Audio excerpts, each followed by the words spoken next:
There's absolutely nothing wrong with being inspired or influenced, but when does it become bad distraction?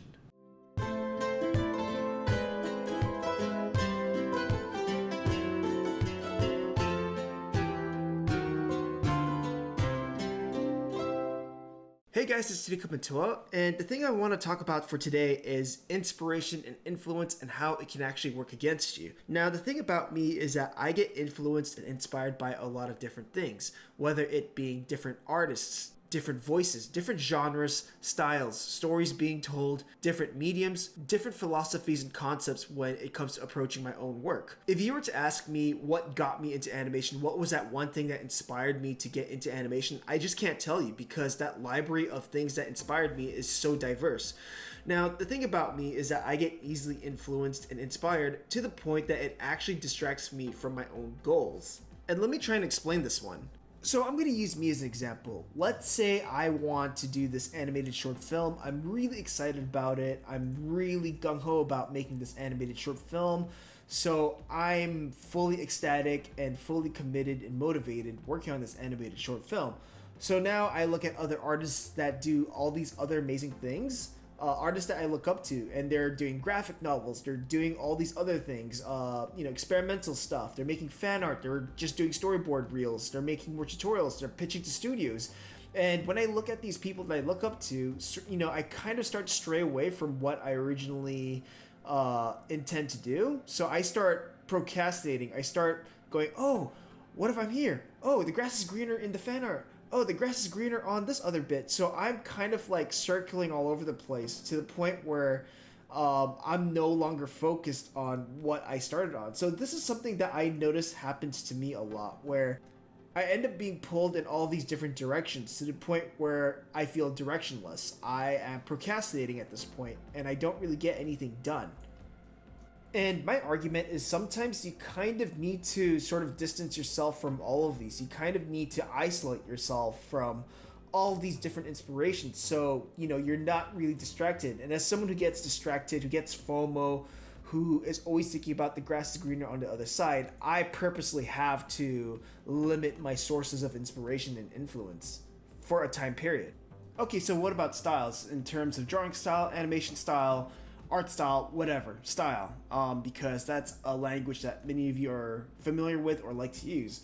Well, again, a lot of styles. So let's say I'm focusing on something that's like classical Disney in terms of drawing style and animation style. But then I look at anime, I look at all these other cool things. I'm just like, I don't know if I want to stay here. I want to do all these things. I want to try out all these like different things. And that's kind of why I tend to sort of switch directions and keep changing the types of projects that I do, which I feel like isn't always the best case scenario. So the thing that I've talked about numerous times in the past in my channel and in my overall growth is this whole idea of the paradox of choice. And the paradox of choice is that you have way too many choices, and that does sound good on paper, but what if you're indecisive? What if you can't make up your mind? What if it's hard for you to choose something?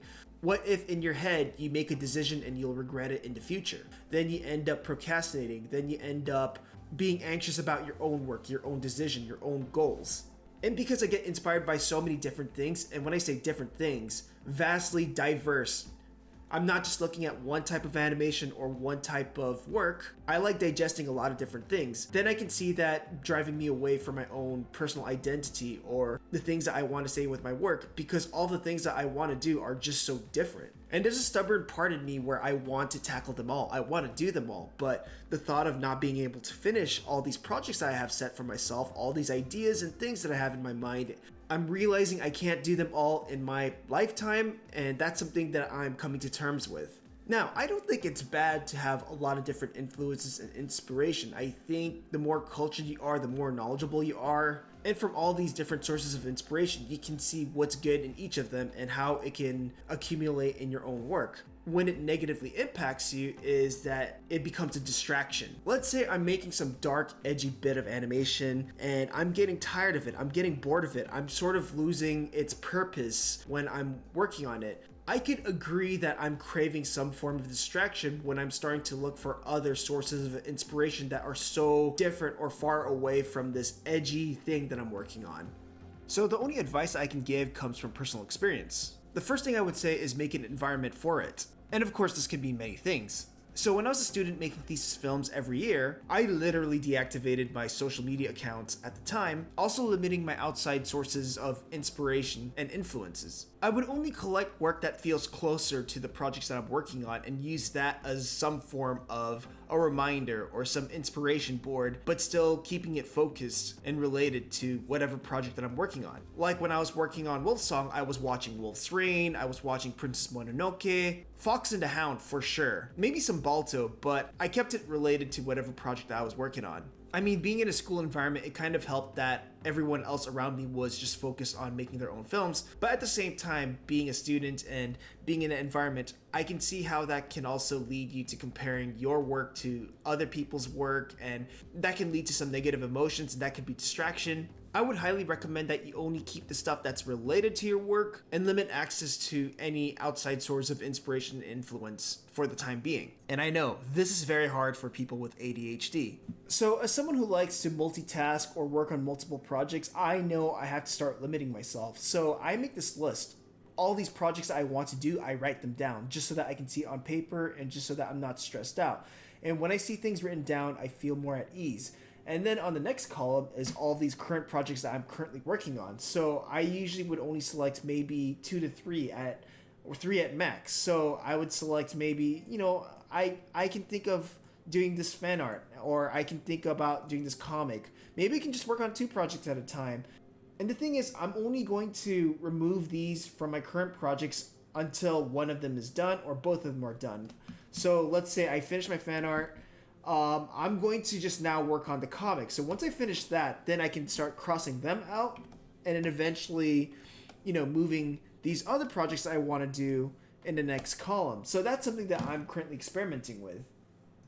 So I want to show you my current list. Now I'm using Notion, which is an online web-based app. I'm not sponsored or paid by Notion for this. I'm just trying it out for my own production management.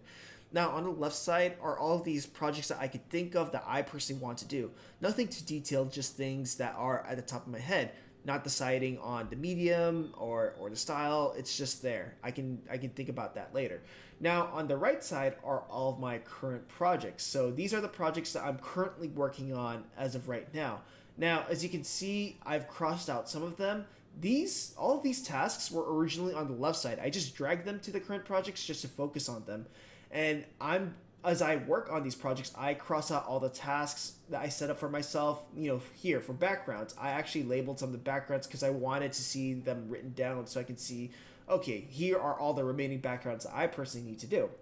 Now, one thing that I've noticed is that it is so, there's something, the challenge here is I keep thinking, oh, what if I'm just doing this other project? So this sort of helps me remind myself I gotta work on these, and I'm not going to change this list until I have almost all of these projects fully crossed out. And once all of this is done, I'll simply just take them off the list. I'll just delete them like that, and then just drag the next task into my current list. So that's how I'm kind of going about it now. I'm trying it out, so maybe this will give you some ideas. It's something that me and a therapist have been talking about in terms of productivity. Another piece of advice that I would give is to sort of revise what the purpose and goals for your projects are. So when you're working on a project, I think it's a good idea to sort of write what you're trying to do with it, what are you trying to learn from it, how will this project serve you in the future, and what are you trying to say with this project? What kind of statement are you trying to say with your work? So let's look at my stupid gags with the artist dogs. I want to poke fun at the art community while also making fun of myself and allowing myself to be expressive and to have fun with the medium of animation without being too precious about it. Now let's look at a project that I procrastinated on for years, which is Dusk's Flight. This thing has changed purpose and goals so many times when I worked on it, and that's something that you're going to notice when you're working on a long-term project. It's easy to lose sight of your overall purpose, goals, and meaning for the project that you're working on. Sometimes you may even outgrow it, but it's always a good idea to have yourself in check and sort of remember what the overall purpose for your projects are. You can have someone look at your work and remind them, hey, this is what I'm going for, this is what I'm trying to say, and see if that resonates with someone, to see if they can contribute some form of advice or some form of constructive feedback to strengthen that work. Because when you're doing projects, especially personal projects all by yourself, it's a very lonely venture and you're dealing with your own demons. You're pretty much just making all the decisions for yourself. You're fighting for yourself. So just remember with your project, what are you trying to learn about yourself? What's the overall purpose of this project? What are you trying to say with this project? What does it mean to other people? What do you want to communicate and why is it important? I think these are things that you kind of want to keep remembering and revising for yourself. So I think that's about it. And I don't want to make a video saying, hey, don't look at all these different things, don't be inspired too much, because that's not the point I'm trying to say here. What I'm trying to say is that sometimes too much inspiration, especially when it comes to too many different sources of inspiration, can be a form of distraction, can lead to procrastination. But this was something that I personally noticed within myself, because I like a lot of things. I get inspired by a lot of different things, that it actually distracted me from my own work, or maybe even procrastinate, constantly making me wonder, is the grass greener on the other side if I work on this other thing? Anyways, that's all. Bye. Interested in learning hand-drawn animation or learning how to finish an animated shot from beginning to end? Have a look at the store where you'll find the complete Introduction to 2D Animation video course, tutorials, and other resources. Learn classical animation approaches, drawing, lectures, techniques, and other process videos. Visit the store through the link in the description below.